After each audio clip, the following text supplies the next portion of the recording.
Alhamdulillahi Rabbil Alamin. Nous poursuivons avec notre série questions-réponses. Et on va tenter de répondre brièvement, sans rentrer trop dans les détails toujours, à la question qui revient assez souvent, qui porte sur le jeûne et le voyage. Quand peut-on jeûner lorsque l'on est en voyage?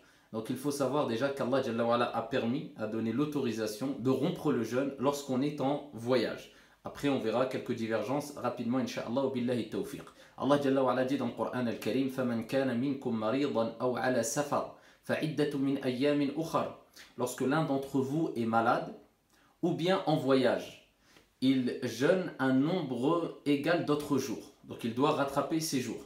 Donc ça c'est une permission claire venant d'Allah subhanahu wa ta'ala dans le Coran al-Karim concernant les personnes qui sont en voyage et qui jeûnent. Maintenant, qu'est-ce qui est le mieux? Avant de dire quelles sont les conditions, qu'est-ce qui est le mieux? C'est de rompre le jeûne en voyage ou de continuer à jeûner? C'est une grande divergence depuis maintenant des siècles entre les gens de science, et c'est une divergence à respecter, tout en sachant que indana indal malikiya, dans notre école, dans l'école de l'imam Malik rahimahullah ta'ala, et ici pour les shafi'ites aussi, et pour les hanafites aussi, pour al-jumhur, la majorité, il est préférable de continuer à jeûner lorsqu'on est en voyage. Et ici il y a le madhab de l'imam Ahmed rahimahullah ta'ala, une version ici dans le madhab de l'imam Ahmed qui nous dit qu'il est préférable de rompre le jeûne. Et ils ont des preuves, et ils ont débattu longuement sur cela à travers les siècles, c'est-à-dire les savants des écoles juridiques, et ils ont des preuves de tous les côtés. Mais al-jumhur, c'est que c'est préférable de continuer à jeûner. Parmi les preuves, le verset coranique où Allah tabaraka wa ta'ala a dit « Wa an tasumu khayrun lakum » dans Ayatul Siyam, dans Surat al-Baqarah, quand Allah Jalla wa Ala donne la permission de rompre le jeûne, il dit « Wa an tasumu khayrun lakum » et de jeûner est meilleur pour vous.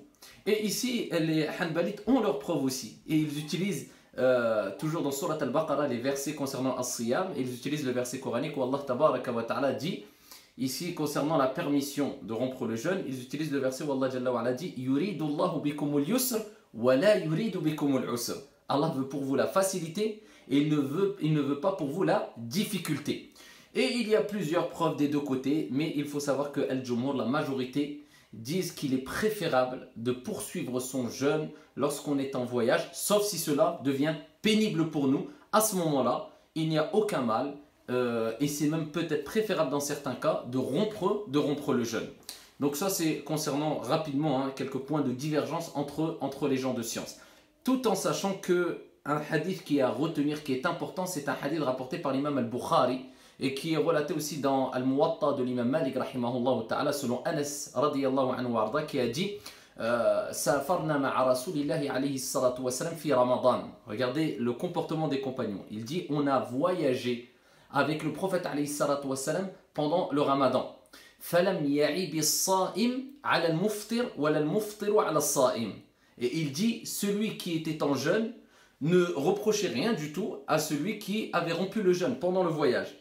Et l'inverse aussi, c'est-à-dire celui qui avait rompu le jeûne ne reprochait rien à celui qui avait jeûné, celui qui avait jeûné ne reprochait rien à celui qui avait rompu le jeûne. Donc ils se respectaient. Et pour ici conclure, on pourrait dire que celui qui éprouve une facilité quant au fait de continuer à jeûner, parce que surtout il est dans un environnement par exemple où tout le monde jeûne, un pays musulman, etc. Et il se sent même à l'aise ici de rompre le jeûne, et il est en voyage, donc c'est mieux pour lui de continuer à jeûner. Celui qui se retrouve dans une difficulté, à ce moment-là, ici, il peut rompre le jeûne, et dans certains cas, ça peut être mieux pour lui de rompre le jeûne. Et pour terminer, quand on peut rompre le jeûne en voyage? Eh bien, c'est simple. Je vous renvoie à la vidéo que j'ai faite concernant le raccourcissement des prières, al-qasr. À partir de quel moment, quelle distance et quelle période, eh bien, on peut réduire les prières? Eh bien, c'est le même cas pour as-siyam. À partir du moment où il t'est autorisé de réduire les prières, il t'est autorisé aussi de rompre le jeûne. Et s'il ne t'est plus autorisé de réduire les prières, il ne t'est plus autorisé de rompre le jeûne. De façon brève et résumée, je vous renvoie à la vidéo que j'ai faite précédemment sur le rétrécissement des prières. Eh bien, à partir du moment où tu as mis l'intention de quitter ton domicile, tu as quitté ton domicile, la ville, et tu as dépassé 80-81 km approximativement, eh bien, à ce moment-là, tu as le droit de rompre le jeûne. Et quand tu arrives à destination, mais tu n'es pas toujours considéré comme résident, et tu restes moins de 4 jours complets, à ce moment-là, tu peux rompre le jeûne. Si tu dépasses les 4 journées complètes, eh bien, tu ne peux plus ici rompre le jeûne. Une condition qui se rajoute à cela, et c'est l'avis d'Al-Jumhur, de la majorité des savants, c'est qu'il faut impérativement que tu sortes avant Al-Fajr. Et ça, il faut bien le retenir.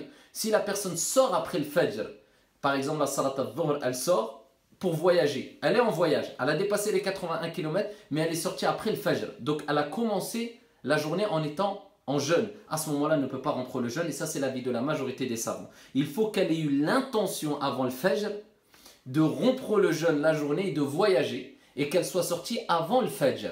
Si elle a réuni les deux choses, elle a mis l'intention avant le Fajr, ici de voyager, de rompre le jeûne, et elle est sortie avant le Fajr, c'est-à-dire la journée a débuté alors qu'elle était en voyage, elle n'a pas débuté la journée en jeûnant, à ce moment-là, elle peut rompre le jeûne.